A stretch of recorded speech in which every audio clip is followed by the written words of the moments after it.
Sean todos bienvenidos a esta clase de nuestro taller de lectura y redacción. Realmente estamos aprendiendo las técnicas de estudio y ciertamente estamos entendiendo las reglas de ortografía de nuestro precioso español. Quiero decirte que voy a compartir mi pantalla y en estas famosas técnicas de estudio es muy importante que todos seamos sensibilizados para poder tener nuevos hábitos y una nueva visión con respecto a la enseñanza. Sabemos que en cualquier momento podemos estudiar, pero lo que buscamos es una concentración y una disciplina. Así que existen múltiples técnicas de estudio que nos tienen que ayudar a concentrar. Lo más importante es el resultado, ser productivos en estas técnicas, en esta área tan personal que cada uno en particular, como ser humano, como individuo, tenemos nuestras propias capacidades y también nuestras habilidades. Estos métodos aplicados al momento de estudiar, la finalidad, claro, es la concentración y el resultado. Así que, por mencionarte algo, ya platicamos, ya compartimos algunas ideas muy especiales como el subrayado, el resumen. Vamos a empezar a hacer esquemas, cuadros sinópticos. Ya vimos la técnica Pomodoro. Hace 8 días vimos los mapas mentales. Dejamos de tarea hacer un resumen que vimos hace 15 días. También vamos a ver cuadros comparativos, explicar el tema. Otra técnica es buscar los exámenes del pasado para poder repasarlos. La lectura veloz o la lectura en voz alta, autoevaluación, organización de tiempo, grupos de estudio, cartas y hasta el podcast.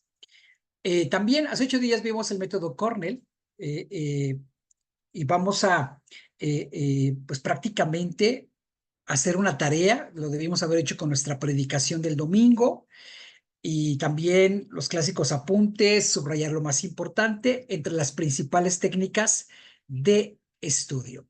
Hoy quiero compartir contigo un tema un tanto importante para nuestra Facultad de Teología y nuestro Bachillerato Teológico Ministerial, y es precisamente el cómo hacer un ensayo. Cuando pensamos en un ensayo, creemos que es aventar muchas ideas y aquí la técnica es muy estricta. La técnica para elaborar un ensayo es precisamente, viene de la palabra ensayar, es decir, es una oportunidad en la que yo voy a demostrar mi capacidad de análisis, de retención, de entendimiento y aplicación de un tema teórico llevado a la práctica. Para ello, yo tengo que estar bien documentado. No pueden salir mis ideas a la ligera, aventarlas como lluvia de ideas, que es otra técnica, que por cierto es muy buena y muy útil en el tiempo real para poder arrancar una clase. Pero el ensayo precisamente en eso consiste, en que voy a ensayar, voy a modelar, voy a demostrarte hasta qué nivel está la comprensión y el dominio del tema. Así que el ensayo profesional es un género literario que le va a permitir al autor, en este caso yo como alumno, expresar esas ideas de manera, ojo, argumentativa. Palabras claves es argumentativa y de forma crítica. En este documento yo puedo criticar, puedo estar de acuerdo o no puedo estar de acuerdo. O aumentar, ¿sí? Ampliar la temática. En este documento se va a presentar una guía detallada de la elaboración de un ensayo que cumpla esos estándares profesionales, porque anteriormente no se evaluaba de esa manera. Pero hoy estamos evaluando en la Facultad de Teología, estamos evaluando de esta manera, a través de ensayos, en filosofía, en las materias teológicas, etcétera, etcétera. Primero tenemos que definir un tema y ese tema hay que acotarlo, porque yo puedo hablar de la Biblia, pero de la Biblia, ¿de qué extremo? ¿De qué apartado? ¿Del Nuevo o del Antiguo? Y dentro del Antiguo, no puedo hablar de todos los libros, tengo que escoger un libro. Y de esos libros, una escena, ¿sí? Así que lo importante en el tema es que sea un tema acotado, un tema delimitado y un tema que sea muy concreto. Supongamos que en esta lupa está el universo. No puedo estudiar todo el universo, tengo que estudiar una partícula de este universo. Así que el tema del ensayo debe de ser claro, específico, y la tesis debe presentar la postura del autor de forma contundente.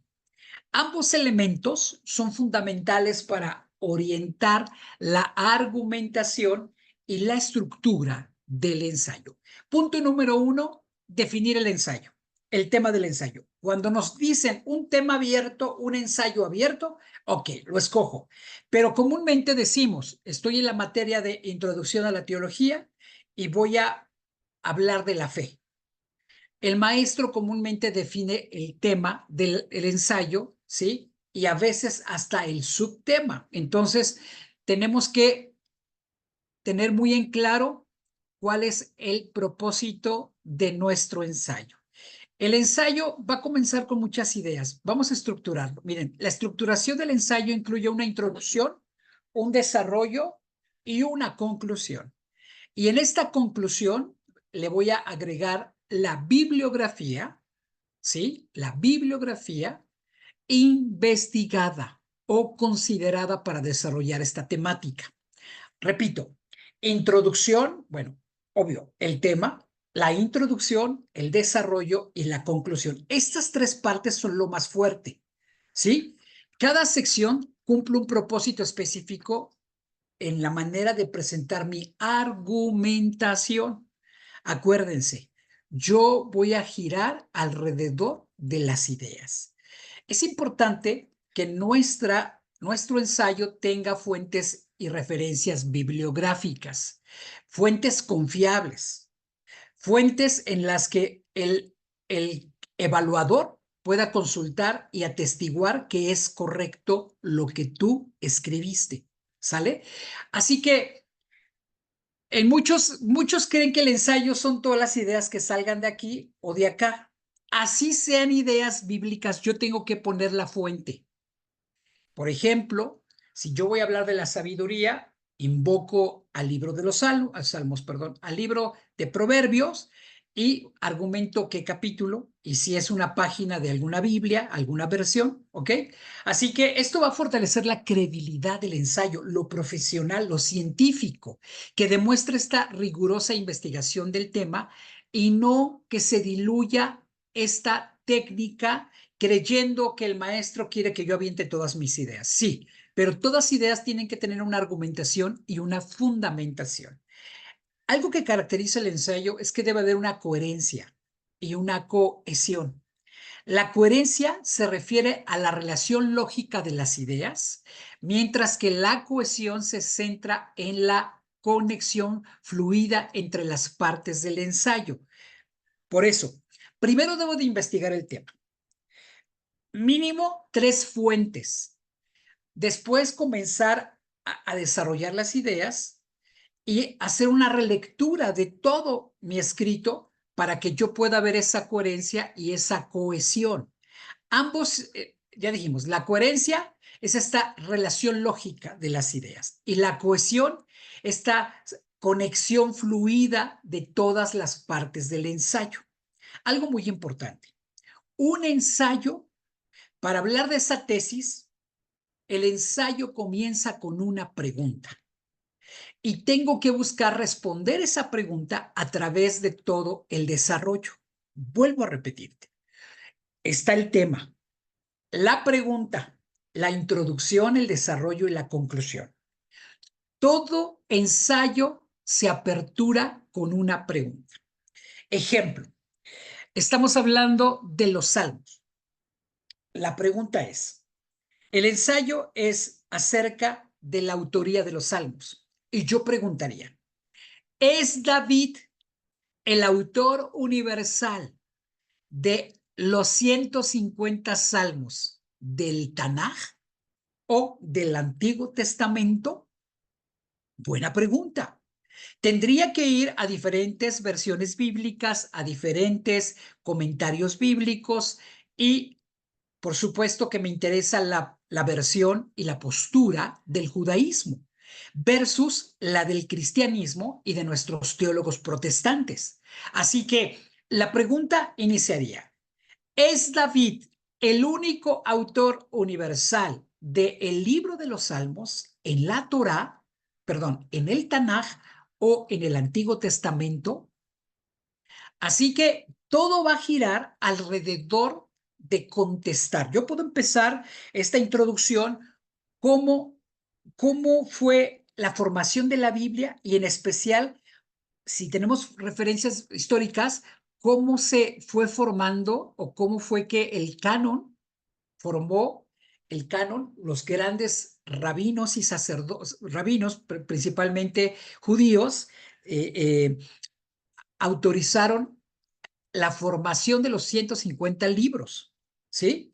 Y puedo poner los posibles autores, puedo poner la autoría principalmente del salmista y para qué ha servido en la liturgia y toda una serie de referencias desde qué significa salmos, ¿ok? Salmos en hebreo, salmos en griego, latín, para convertirlo al español, la amplitud de ellos, las temáticas, porque me interesa contestar la pregunta.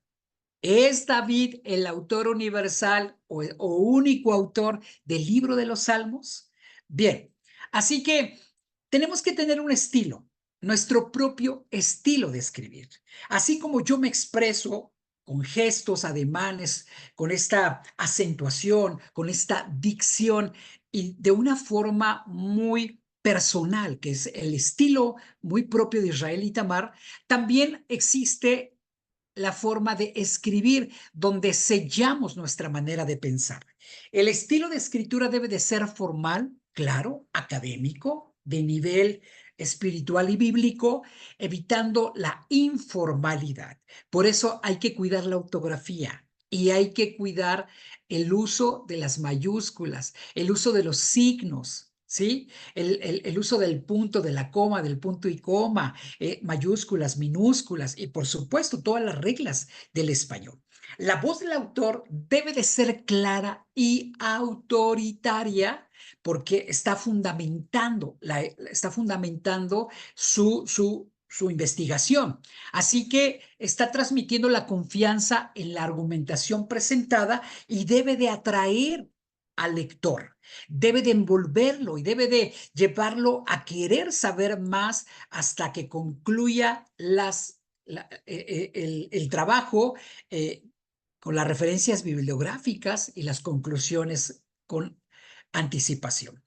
Hay que hacer una revisión y una edición y reedición. Por eso hay que leerlo en voz alta, hay que leerlo, dárselo a leer a alguien de toda tu confianza, porque muchas veces tenemos una miopía.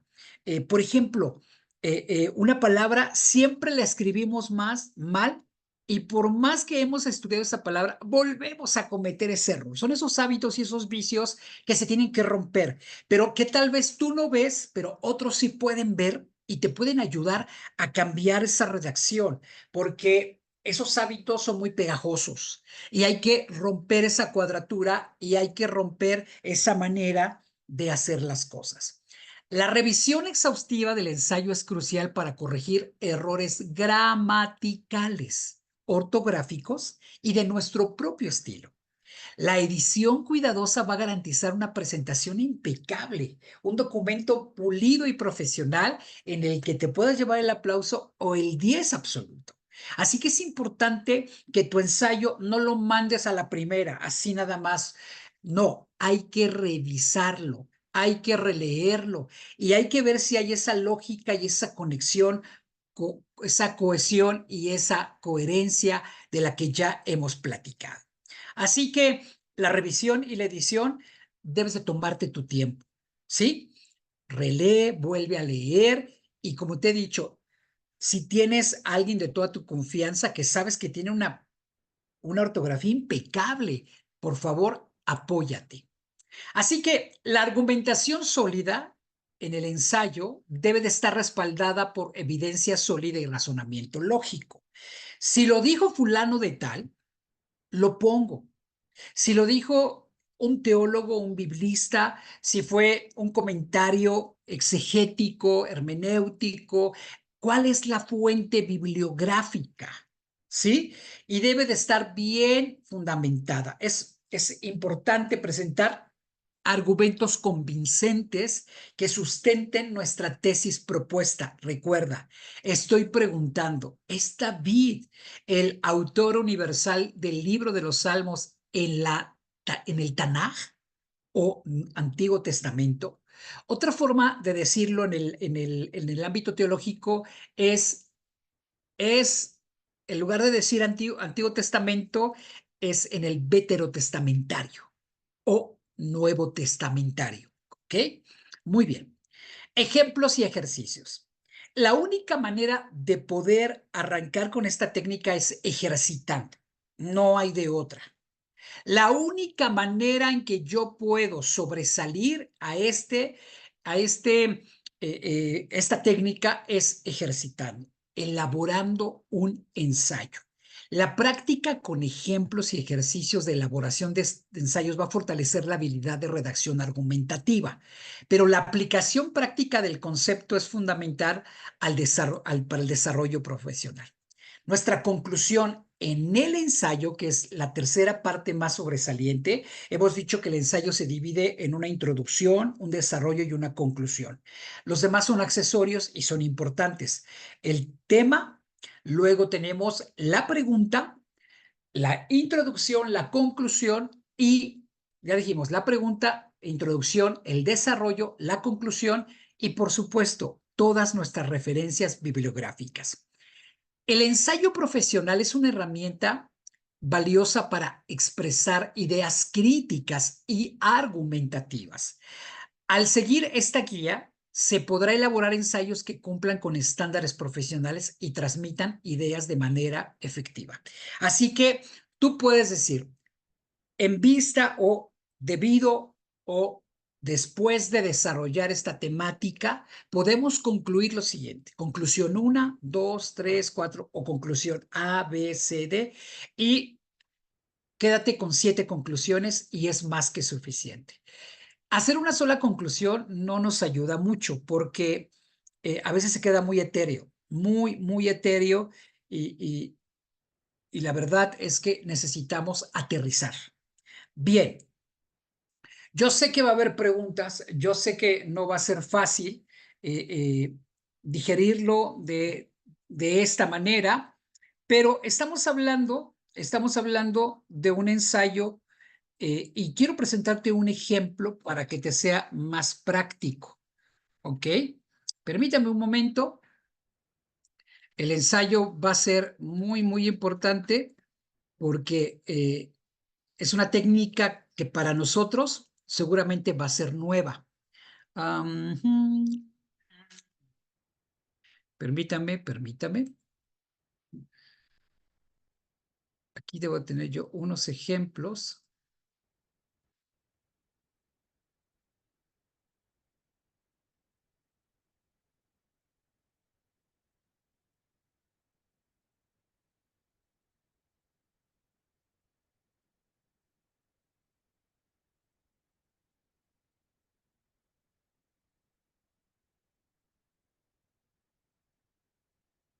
Y bien,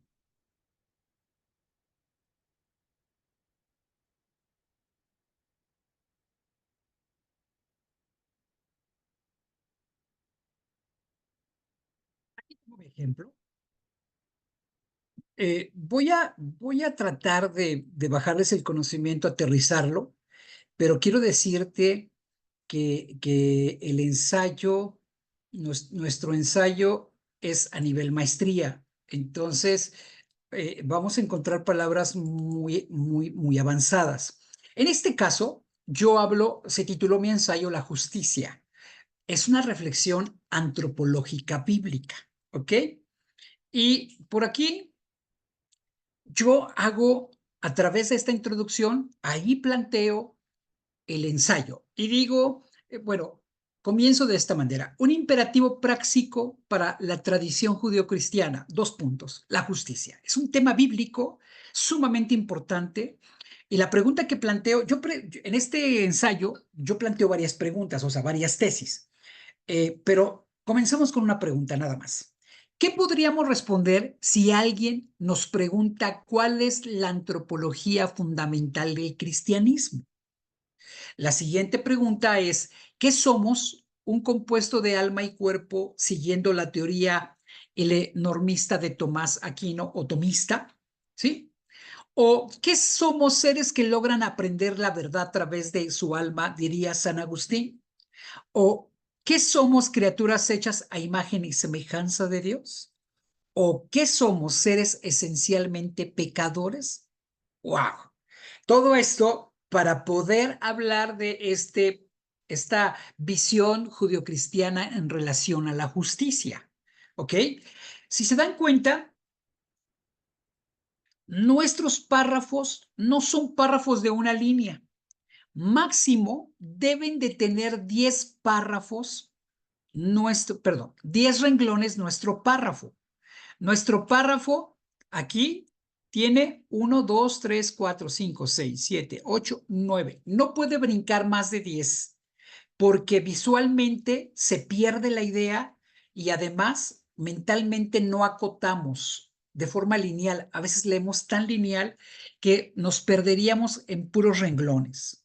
Entonces hay que cortar con un punto y seguir la siguiente idea. Si se dan cuenta, aquí no había de otra, 3 renglones, pero acá eran 1, 2, 3, 4, 5, 6, 7 y este lo podríamos pasar para acá si este hace conjunción, si hace lógica, pero si no, ok, lo pasamos para abajo. Empezamos con el tema del imperativo práctico, después tenemos el Dios de Israel, Dios justo, y vamos a leer nada más una parte para que vean las referencias bibliográficas. Es importante recordar que ciertamente en el judaísmo hay una resistencia a dar definiciones de Dios. No obstante, podemos decir que hay ciertos rasgos básicos descritos en los textos bíblicos, como son su capacidad creadora, su bondad, su omnipotencia, sus celos por Israel, su violenta reacción ante la infidelidad de su pueblo, su poder liberador, entre otras. Este último rasgo vale la pena examinarlo con detenimiento. En el Antiguo Testamento, o mejor dicho, Tanaj, podemos ver como Yahvé o como Jehová o como Adonai, ¿no? De acuerdo, en este caso, acorde al auditorio que yo me estoy dirigiendo, ver cómo Yahvé es un Dios que está al tanto de su pueblo, lo escucha y se preocupa por él. Por eso, cuando los hebreos sufren la esclavitud de Egipto, después de una buena época que tuvieron con José, Yahvé los libera. Y es lo que conocemos como el Éxodo, y entonces evocamos, en este caso, la referencia bibliográfica, y aquí yo apunté este texto, pero en una versión, una versión no protestante, ¿ok? Así que aquí está la redacción, aquí está evocada, y luego hablo en el contexto protestante, y yo ya hablo de Jehová Tsidkenu. Jehová Tsidkenu como el Dios justo, ¿no? Que exige a su pueblo que practiquen también la justicia y el amor o la misericordia con los más vulnerables y tomo el texto bíblico de Éxodo 22, 21 al 27, ¿ok? Y comienzo a poner las referencias y si se dan cuenta, aquí yo ya tengo la primera referencia. Aquí está la primera referencia bibliográfica, ¿ok? Sí, con este subíndice, Por tal razón, decide interrumpir la historia para ayudarlo. Vemos entonces que Yahvé es el Dios justo, un Dios justo, sádic y misericordioso, Hanún. Dos palabras hebreas, y acá está la referencia bibliográfica, ¿ok? Que significa palabra justo como atributo de Dios, que aparece varias veces en el Antiguo Testamento, pero también como un sustantivo, ¿no? Es Sadakak, y las referencias bibliográficas tal y como lo describe mi texto. Así que estas son las referencias bibliográficas. Después tengo el tema de Dios ama a los pobres de Israel. Acuérdense que yo planteé más de 5 preguntas o casi 5 preguntas y por eso tengo que ir desarrollando mi temática. El ensayo tiene 10 hojas, ¿ok? Porque así fue la solicitud del maestro. En este caso fue una materia de antropología teológica en la maestría y continúo yo con el texto. Hablo de una fe visión cristocéntrica. Solamente voy a leer un párrafo. De acuerdo con la fe cristiana, Jesucristo, Hijo de Dios, se hizo hombre y se encarnó no en un topus uranos platónico, sino en la tierra, en esta historia. Esto nos lleva a principios fundamentales de la revelación divina, su manifestación concreta en la historia. Dice el jesuita salvadoreño, asesinado por su valiente activismo cristiano, Ignacio Ellacuría, que en la bibliografía personal y la historia de los pueblos donde se ha hecho semejante presente Dios. Y tengo la referencia 15, que fue el libro de la salvación en la historia, conceptos fundamentales del cristianismo y tal página. ¿Ok? Muy bien. Así que vamos a las conclusiones. A ver si por aquí están conclusiones. Hemos visto, aquí están mis conclusiones. Hemos visto que la antropología cristiana no puede abstraerse en su propia historia y conmitantes condicionamientos. En ese sentido, no puedo sino reconocer su doloroso pasado marcado por la opresión, el abayazamiento en el pueblo de Israel, que sea bajo el dominio egipcio, babilónico, persia, griego, romano. No obstante, este pueblo logró confiar en un Dios que escucha y bendice especialmente a los más pequeños y vulnerables. La opción preferencial por los pobres no es un postulado ajeno ni a una moda teológica, sino un redescubrimiento de una praxis totalmente bíblica, incluso divina, según nuestras proyecciones del Dios eterno. Para nosotros los cristianos, la praxis de la justicia se ve entonces como un imperativo para todo aquel que quiere seguir a Cristo. En el fondo es la obediencia consecuente del mandamiento de amor que lanzó Jesús en el siglo I. Esto significa que así como Dios es justo, es sadik, con nosotros, así también nosotros debemos serlo entre nosotros mismos. Por eso el sentido del concilio, bla, bla, bla. Y la pregunta que estoy contestando es, ¿será el proyecto antropológico de Jesús que sigue siendo vigente? Su desafío más claro que juega en el trato con los otros, o sea, la ética, ante el ignominioso rezago económico y social en que viven más de una quinta parte de la humanidad. Es fundamental buscar formas de relación comunitaria más equitativa y más justa. Luego, esta materia es muy importante, que me permitió ampliar mi visión teológica en un mundo contemporáneo y la historia teologizada, pero sobre todo mis concepciones teológicas. Perfecto. Aquí está la bibliografía consultada. Hubo una webgrafía, pero aquí están los libros que se consultaron para poder desarrollar este precioso ensayo. ¿Sí? Y tema, la introducción, y en la introducción yo puse el planteamiento. En esta introducción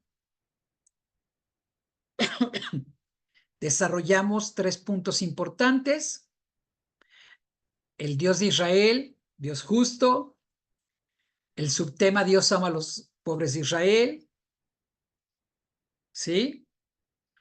Y hablo de una fe, visión cristocéntrica. Así que hacemos una dicotomía del Antiguo y del Nuevo Testamento y sus respectivas conclusiones.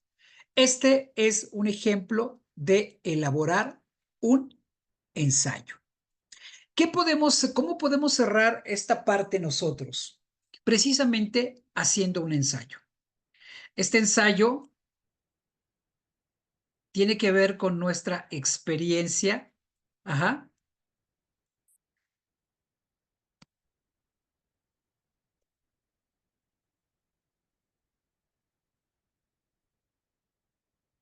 ¿Cuál es tu experiencia? ¿Cuál es tu experiencia en el curso propedéutico? ¿Sí? Vamos a contestar la pregunta, ¿cuál es tu experiencia en el curso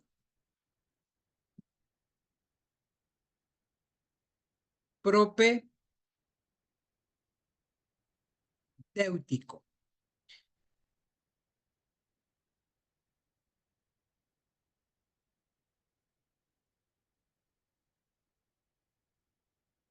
Muy bien.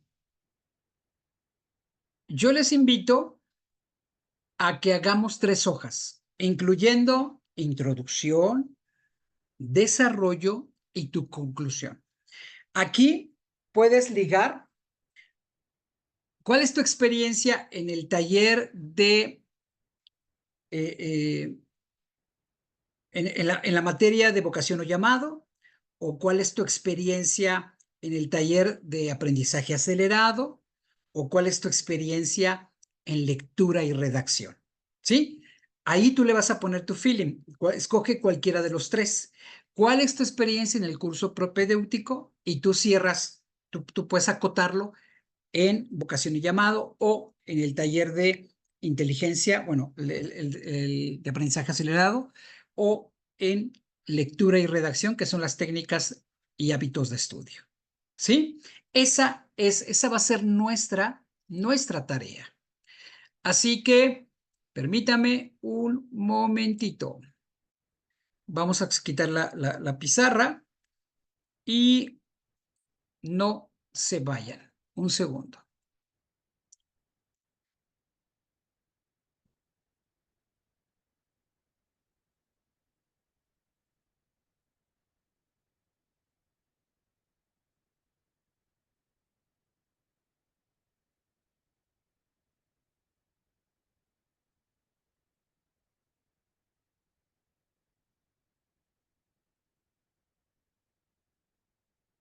Muy bien. Mis estimados alumnos, vamos a compartir este videito.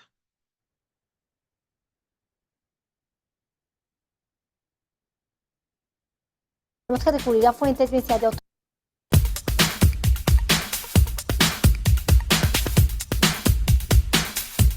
Hola chicos, hoy vamos a hablar del ensayo. El ensayo se dice que es muy difícil de hacer, pero se van a dar cuenta con lo que les voy a explicar que no es tan difícil como parece. Este es un texto argumentativo cuyo fin es defender un punto de vista o rebatirlo. Las partes más importantes del ensayo son la tesis y los argumentos. La tesis es la base del ensayo y los argumentos es lo que sustenta mis puntos de vista. Por eso, cuando yo voy a elaborar un ensayo, tengo que empezar primero en un tema, delimitar ese tema, precisarlo, y una vez que yo ya tenga armado el objetivo del trabajo, yo ya puedo enunciar mi tesis. Y luego recurro a plantear los argumentos. Para plantear un buen argumento yo tengo que recurrir a varias fuentes, porque seguramente que hablamos de un tema que nos gusta, pero del cual no somos expertos. En este sentido, tenemos que recurrir a fuentes, bien sea de autoridad, bien sea de ejemplo, bien sea de cifras, y esto le va a permitir al lector que nos lea entender cuáles son nuestros puntos de vista y qué es lo que vamos a decir a propósito de ese tema. Generalmente todo texto cuesta de una introducción, de un desarrollo y de un cierre, son como las conclusiones, y el ensayo es lo mismo. Generalmente en la primera parte del ensayo va la tesis, ¿sí? El problema, pero yo siempre sugiero que no comiencen hablando de una vez del tema, porque si no esto puede aburrir al lector. Lo importante es empezar nuestro párrafo de introducción contextualizando al lector, es decir, diciéndole, coloco un ejemplo así rápido. Si yo voy a hablar del maltrato animal, por ejemplo, entonces empiezo a hablar de las bondades del perro, ¿sí? ¿Para qué nos sirve? ¿Porque es nuestro ejemplo? ¿Porque es un guía? ¿Porque nos sirve para muchas cosas? Y luego sí puedo enviar el problema para hablar de ese maltrato, y finalmente viene la tesis en ese párrafo de introducción. Y la tesis es donde yo voy a plantear mis puntos de vista y voy a decir qué es lo que voy a decir frente al maltrato animal. Luego viene el desarrollo, que es la segunda parte del ensayo, y allí es donde yo empiezo a colocar mis argumentos, ¿sí? Un argumento de autoridad puede ser una entidad o puede ser un autor experto en el tema. Puedo colocar incluso un argumento de ejemplo en donde yo diga por qué, coloque ejemplos de varias situaciones que tengan impacto en la sociedad sobre dónde o cuándo se ha maltratado a un perro. También puedo hablar de estadísticas. Yo puedo recurrir a la Asociación de Animales para decir cuántos perros, por ejemplo, son maltratados en Bogotá en un día. Luego también puedo hacer una analogía, puedo comparar cómo a veces se maltratan mal a los perros dependiendo de la familia o dependiendo del estrato social. Puedo colocar muchos tipos de argumentos, y esto es con el objetivo de que el lector entienda cuál es mi punto de vista. Finalmente viene la conclusión. En la conclusión yo puedo hacerla ya como sentando mi punto de vista, un punto de vista contundente. Lo puedo hacer a través de una reflexión, lo puedo hacer a través de dejarle una pregunta al lector, o también puedo, por ejemplo, puedo finalizar con una anécdota, ¿sí? Entonces, el ensayo, generalmente uno le pone el estilo, ¿sí? El estilo tiene que ser un estilo dinámico, un estilo que sea de pronto, ¿por qué no?, que sea gracioso, y el estilo va íntimamente ligado con lo que cada persona quiere expresar. Finalmente, una vez que ya tenemos nuestro texto, tenemos que revisar varios aspectos que tienen que ver con la coherencia, aspectos formales, con los signos de puntuación, con el uso de mayúsculas, y para darle la formalidad a un texto que es generalmente, de pronto uno es muy experto en el contenido, pero en los aspectos formales. Esos aspectos formales son los que le van a ayudar a entender al lector qué es lo que quieres decir con respecto al tema que estás planteando. Por eso no hay que descuidar esos aspectos formales, entre la ortografía, los signos de puntuación, el uso de mayúscula, para que el ensayo sea más coherente y sea más fácil de leer.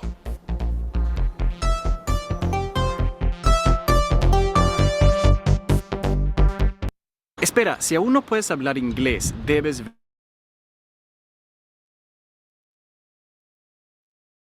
Este es el tema del día de hoy, el ensayo. Les vuelvo a repetir, no es fácil, no es digerible a la primera, sobre todo cuando nunca hemos estado relacionados, hemos hecho o practicado el ensayo. Pero en nuestro bachillerato teológico, en las materias teológicas, el ensayo es muy común para el examen final y para las actividades intracuatrimestre. Filosofía y en otras materias se requiere precisamente de ensayar las ideas. Así que esta técnica de estudio, esta forma de aprendizaje te va a ayudar bastante. Te garantizo que se aprende más todavía de un área, de una ciencia o de una temática a través de la técnica del ensayo. Yo te pido, de favor, que te atrevas a hacer el ensayo y que respetes la estructura. También te pido de que puedas investigar un ejemplo de un ensayo, como para darte una idea también, por supuesto. Pero aquí lo importante es que esta teoría que aprendimos la pongas en práctica. Número 1, tema. Número 2, pregunta. Número 3, introducción, y ahí puede estar la pregunta. Número 4, desarrollo. Número 5, conclusión. Número 6, estamos hablando de las referencias bibliográficas. Pueden ser libros, Biblias, comentarios. Y si vas a meter algo de la web, yo te invito a que pongas la página que consultaste. Así que esto es el día de hoy y vamos a hacer unos ejercicios que sean fáciles de realizar a través de nuestra aplicación. Permítame un segundo.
Muy bien.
Correcto.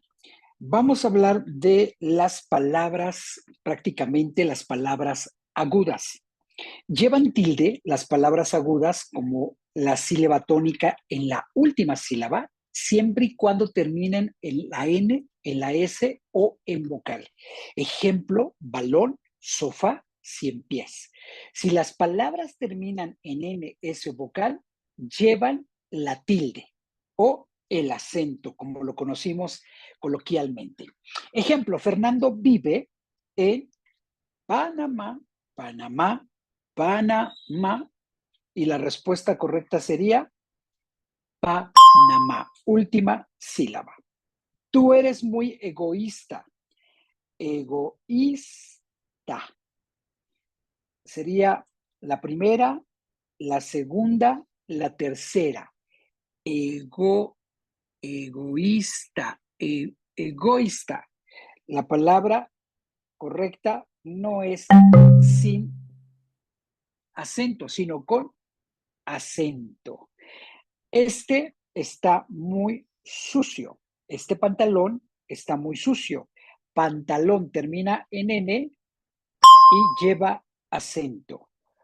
Carlos le preguntó al profesor de español, por lo tanto termina en vocal y lleva acento. Yo participé en la votación, termina en N y lleva acento. Juan alquiló un departamento anoche. Alquiló lleva acento, termina en O, vocal, y lleva acento en la última sílaba. Nosotros viajaremos en avión sin acento, avión con acento y avión en la primera, que en este caso es la letra A o primera sílaba acorde a las reglas. Avión. Cristina ha vuelto a sus raíces. Raíces sin acento, raíces, raíces. ¿Cuál es lo correcto, Samuel? ¿Con acento o sin acento? Raíces. Raíces. Raíces. ¿Cuál sería lo correcto? Dijimos NS o vocal. Esta es una palabra que termina en S, NS o vocal. ¿Cómo le llamaríamos a estos casos? Pablo arruinó la torta.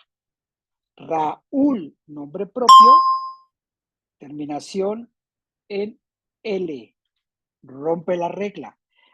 Ayer vimos un tiburón en el acuario. Guillermo salió.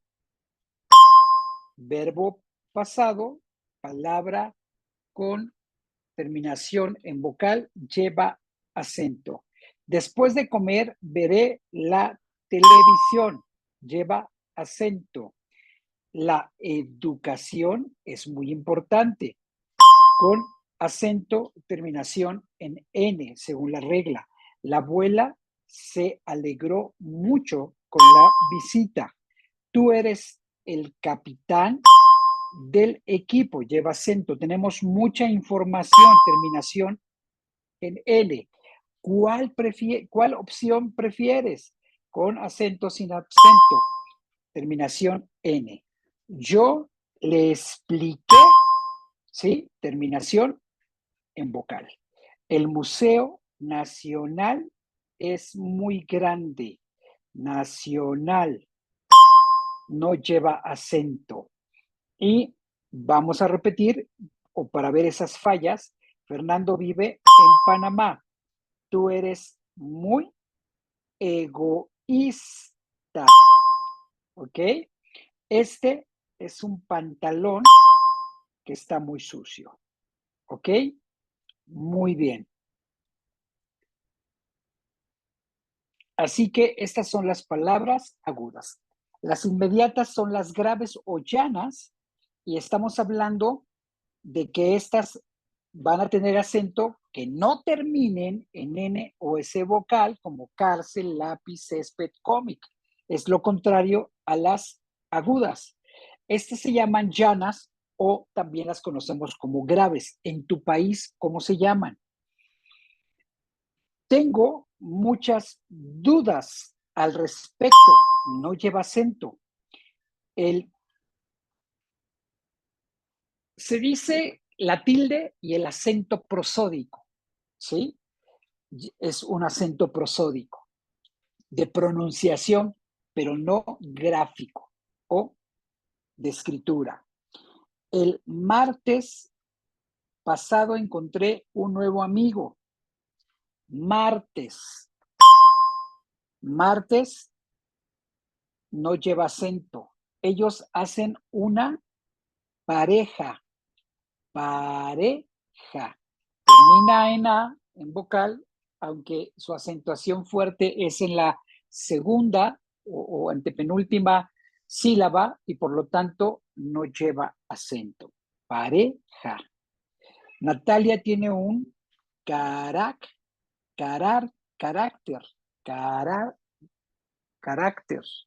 ¿sí? Y entonces, como no termina ni en N ni en S ni vocal, entonces, por lo tanto, sí lleva acento. ¿Me prestas tu libro favorito? Libro. Aunque la fuerza está en la sílaba llana o en la sílaba aguda o en la antepenúltima, ¿verdad? Significa que, y termina en vocal, no lleva acento. Necesitas comprar un nuevo cuaderno, ¿sí? No encuentro el listado. ¿Lleva acento? No lleva acento. no lleva acento. El amarillo es su color favorito. Amarillo es un vestido elegante. ¿Recibiste el archivo que te envié anoche? No lleva acento. La herramienta ya no es útil. Lleva acento. No termina en N, ni en S, ni en vocal. Por lo tanto, lleva un acento gráfico o tilde. Es un chico bastante atractivo. No lleva acento porque termina en vocal. Vamos a jugar fútbol. ¿Lleva acento fútbol?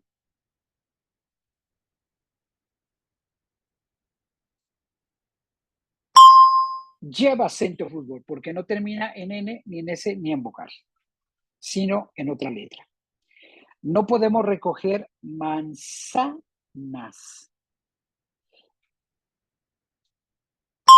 No lleva acento. Ella es una gran líder. Lleva acento porque no termina en S vocal. El agua llegó hasta el techo. No lleva acento. Haremos pero es una palabra llana. Haremos un negocio con mi hermano. ¿Quieres comer postre? No lleva acento. ¿A qué hora es la comida? ¿Me das un beso? No lleva acento. Sacamos 10. Y vamos a otro ejercicio, a las palabras que son, bueno, antes de eso quiero leerles cómo se localiza la sílaba tónica. La sílaba es aquella sílaba donde más acentuamos la voz a la hora de pronunciar una palabra. Es decir, es la sílaba con mayor intensidad de una palabra. Observemos esto en las siguientes palabras: casa, armario, león, queso, balcón. Recuerda, no debemos pronunciar la sílaba tónica con la sílaba acentuada, no hay que confundirla, más bien. No todas las sílabas tónicas llevan tilde a causa de las reglas, ¿ok? Así que cocinar localiza la palabra fuerte, perdón, la sílaba fuerte, la tónica, cocinar. La última, bombilla, sería la del medio. Gramática, no hay que pensarlo, está la tilde y en automática es la esdrújula en la sílaba ma. Condiciones, y es la sílaba bastante fuerte. Comercial, comercial, y la fuerza está en cial. Ventana, por lo tanto está en la T, y mansa está en la SA, y república, no hay que pensarlo, está en la PU, en PU. Albahaca, albahaca. Condición, no hay que pensarlo, última, con dictongo. Construcción, ahí está. Nevera, profesora, departamento, árbol. Ahí está la parte fuerte. Desayuno. Salmón, no hay que pensarlo, está en la tilde. Vocabulario. Computadora. Superficie. Excelente. Sacamos 10. Esa es la sílaba tónica. Pero contamos con otra estructura que es la acentuación de palabras, palabras esdrújulas y sobreesdrújulas. ¿Sí? Las esdrújulas tienen una sílaba tónica en la penúltima sílaba y la sobreesdrújula, esa sílaba tónica en la sílaba anterior a la antepenúltima y llevan tilde. Por ejemplo, cándido, celebérrimo, la misma palabra esdrújula, cuéntamelo. Me gusta escuchar música todo el tiempo. Palabra esdrújula, lleva la fuerza en esta tercera o antepenúltima, última, penúltima, antepenúltima sílaba. Música, perfecto. Estas siempre llevan tilde. Matías es un famoso arqueólogo, ¿sí? Siempre llevan, todas las palabras esdrújulas llevan tilde. No entiendo esta fórmula matemática, por supuesto. El apartamento está en el 7º piso. ¿Cuál es el sinónimo de mirar? Ahí está la palabra. ¿Es el orégano un buen condimento? Claro que sí, lo acabamos de probar en el pozole del 16 de septiembre. Excelente. Este juego está muy ácido. Esdrújula. El pulpo tiene tentáculos. Todas las esdrújulas llevan tilde. Sofía es idéntica a su abuela. Y el centro histórico de Praga es muy bonito. Histórico, esdrújula. Y son las estadísticas muy claras. Luego tenemos el grado de Mariana fue el miércoles con tilde. Ese vestido es bonito. Pruébatelo. Pruébatelo. Bonito, pruébatelo. Las palabras esdrújulas y sobreesdrújulas siempre llevan tilde. Ese es un lugar inhóspito, ¿sí? Inhóspito. Amplíen su lenguaje, por favor. Los fanáticos apoyaron al equipo. Necesitamos cambiar la lámpara. Andrés es un hombre romántico, con acento. Visitaremos las pirámides de Egipto y vamos a estudiar la gramática española. Todas las esdrújulas que llevan esa sílaba tónica en esta ubicación, última, penúltima, antepenúltima, ahí está la tilde. Muy bien. ¿Y cuál es tu número de teléfono? ¿Cuál es tu número de teléfono? Ambas palabras son esdrújulas. Y con esto cerramos nuestro ejercicio de las palabras esdrújulas y sobreesdrújulas. Así que yo te invito a que continuemos con esta visión ortográfica. ¿Y qué te parece si entendemos qué son los hiatos, los dictongos y los triptongos?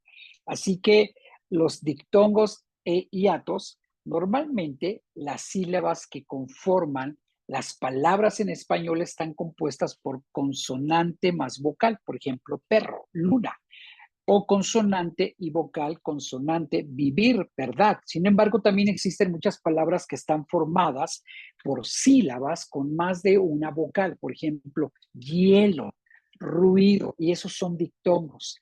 Es decir, están formados por dictongos. La unión de dos vocales es en una misma sílaba. Por otro lado, también puede darse el caso de palabras en las que aparecen dos vocales juntas, pero que pertenecen a distintas sílabas. Por ejemplo, león, la E pertenece a la L y la O a la N. Había, y ese es el caso que estaremos ante un hiato, ¿sí? Bien, para identificar los dictongos y hiatos en una palabra, primero tenemos que conocer los tipos de vocales que existen. Las vocales abiertas, la E, la A, la E, la O, y las vocales cerradas, la I y la U. Así que, ¿cómo identificar los dictongos y los hiatos? Los dictongos está por una vocal cerrada, una vocal más una vocal cerrada, en caso de ruido, ciudad, una vocal abierta y una vocal cerrada, como aire, y una vocal cerrada, una vocal abierta, como camión, viaje, nieve, diente, viento. Y los hiatos llevan una vocal abierta más otra vocal abierta, por ejemplo, caer, cacao, teatro. Y el caso de una abierta y una cerrada, como iu, raíz, y vocal cerrada iu y una vocal abierta como había, tenía, sandía, y asimismo puede darse en una palabra la reunión, ¿sí? La reunión de tres vocales de una misma sílaba, y a eso se le llama triptongo. Es decir, una vocal cerrada, una vocal abierta, una vocal cerrada como miau, actuáis, cambiáis, Uruguay, etcétera. Y cuando hay tres, se le llama triptongo. Aquí la pregunta es, ¿cuál sería la respuesta correcta? Alegría. ¿Lleva acento? ¿No lleva acento? Y lleva acento y nos encontramos con un hiato que es vocal abierta, abierta, cerrada, más abierta con tilde, encerrada, abierta, cerrada con tilde, es cerrada. Es decir, alegría es un hiato que lleva una letra cerrada y una abierta. Raíz profunda. La palabra raíz lleva otro hiato y prácticamente con acento. Río. Río de peces. Perfecto. Teatro.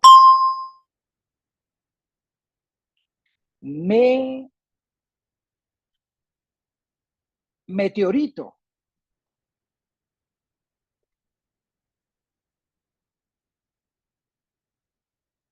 Meteorito. Cucú. La palabra correcta era E con acento. Perfecto. Vamos más para allá. El universo está caótico. Caótico. El ataúd. Geografía española. Mi autobiografía. Allí estudiaría dermatología. Correría muy lento. Corría muy lento. Corría muy lento. Cacao africano, sin acento. Él es un héroe. Ya está el acento en la E, no hay que meterlo. Trineo, trineo, navideño. AE, creo, ya sin acento, ya la traían con antelación. Marea alta. León marino. Es muy creído. Y frío polar, con acento. Así que estos son los ejemplos de los hiatos. Y dictongos y triptongos. Pues el tiempo se ha agotado, mis estimados alumnos. Les dejo de tarea el ensayo para que pues podamos seguir.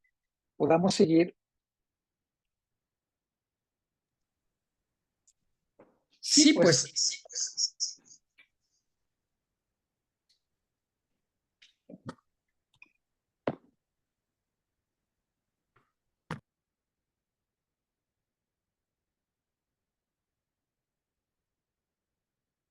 Bien.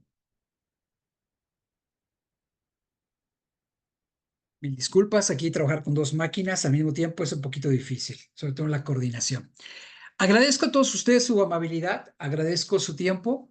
La tarea es el ensayo y de forma personal sigan practicando, haciendo ejercicios ortográficos de lo que ustedes quieran, ¿sí? Sigan haciendo ejercicios. Lo importante es poner en práctica todo lo aprendido. Que tengan una tarde estupenda. Agradezco a Claudio su apoyo, como siempre, y deseo Que pasen un fin de semana estupendo. Mañana vayan a su iglesia, no falten, lleven su ofrenda, lleven su diezmo, lleven su gratitud, testifiquen, hablen de Cristo, pero sobre todo honremos al eterno Dios en la persona de nuestro amado Cristo Jesús. Que pasen un gran día. Que Dios les bendiga. Gracias por su atención.